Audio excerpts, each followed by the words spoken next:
The Phillies announced today that Nick Castellanos was going to be released from their ball club after they, in recent days, told him not to bother reporting to spring training. This was notable in that they still owe the righty $20 million for this upcoming season, but it perhaps was a bit predictable after he had his worst career campaign in 2025.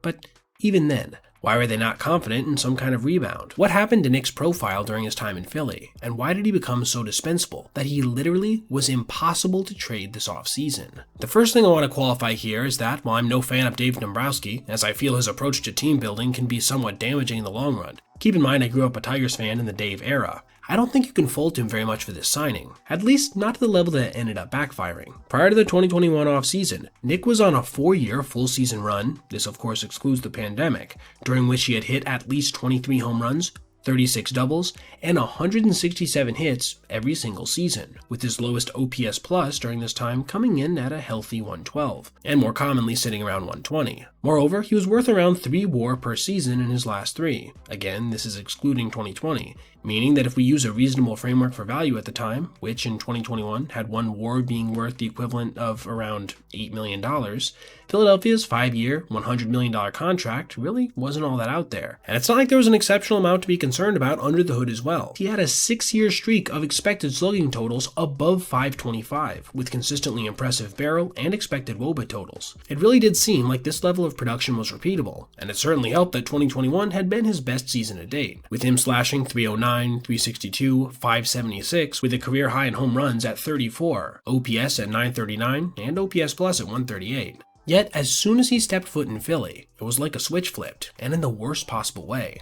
This is what his Savant page looked like in 2021 for reference, with percentiles included, and then this is what it looked like in 2022. Everything fell off a cliff, including, most notably, all of his quality of contact numbers, none of which were even close to his previous career norms before his time in Philadelphia. His only moderately good year ended up being 2023, when he hit 29 homers with a 112 OPS plus and an All-Star appearance. But even then, he still only put up 1.5 WAR. 2025, meanwhile, as I previously mentioned, was easily his worst season to date, with him setting career lows in batting average, on-base percentage, OPS plus, and total B-WAR, with his mark of negative 0.8 having him as the worst player in Major League Baseball who managed to play at least 140 games. And what certainly didn't help matters either was him complaining to his coaches' faces and in the media about getting replaced late in games defensively, despite the fact that he is, and this is no exaggeration, I've made multiple videos on this, the worst fielder we've ever measured on an advanced basis,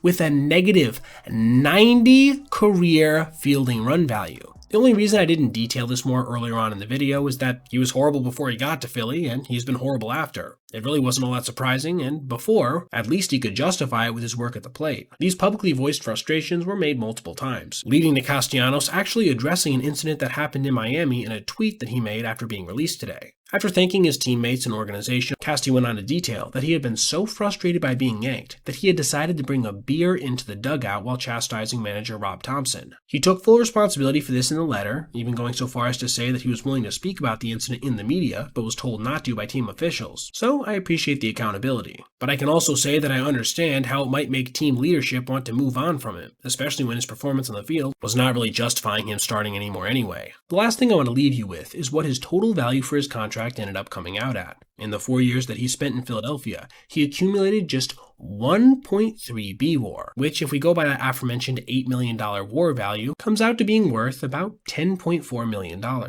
Even if we're charitable and give him today's going rate of around $10 million per WAR, it still would only equal 13. Meanwhile, by the conclusion of his deal, he'll end up having been paid $100 million, creating a value deficit of around $90 million, making it undoubtedly one of the worst contracts in Philly's long and storied history. Alright everybody, if you made it this far, I appreciate you watching, and if you did, consider checking out any of these other videos on your screen right now for other content just like this. Also, if you ever see anything you'd like to see me detail in the video, feel free to reach out to my email, basebpoet@gmail.com, and if I end up using your idea, I'll give you a shout out. Thanks for watching. Have a great rest of your day.